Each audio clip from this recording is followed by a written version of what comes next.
Hi everyone, come along with me to a research trip to the south of Spain as part of my DYCP funding.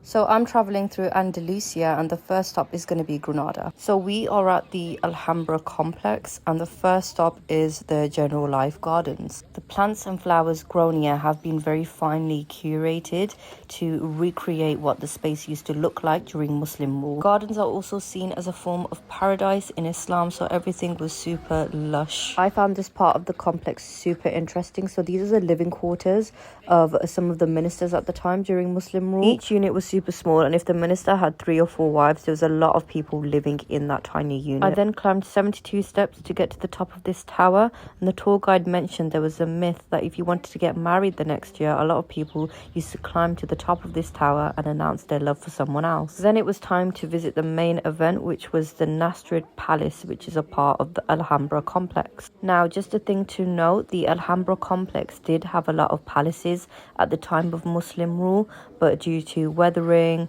and looting and things being taken apart, the Nasrid Palace is one of the few that remain. I was completely in awe of the interior of the Nasrid Palace. I think my neck was hurting by the end of the day just because of the amount of times that I had to look up at the ceilings because they were just so intricate in terms of their carving. Now, there was a lot of plaster carvings being shown with a mixture of repeat pattern work along with calligraphy, which I found really interesting.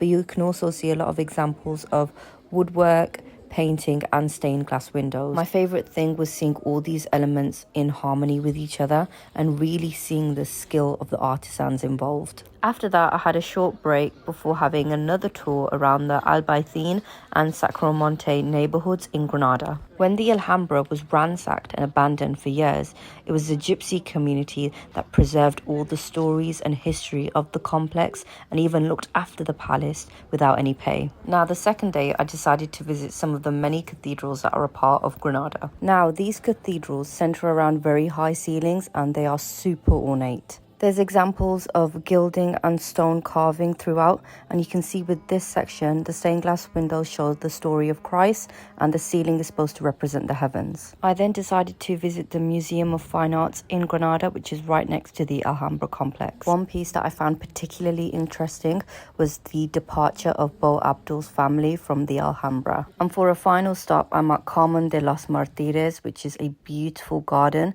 that is surrounded by a restored 19th century mansion. A lot of the Carmens in Granada aren't available for public access, but this particular one is, and it's definitely one to visit. Thank you for watching so far, and hopefully I'll see you in part 2 of my trip.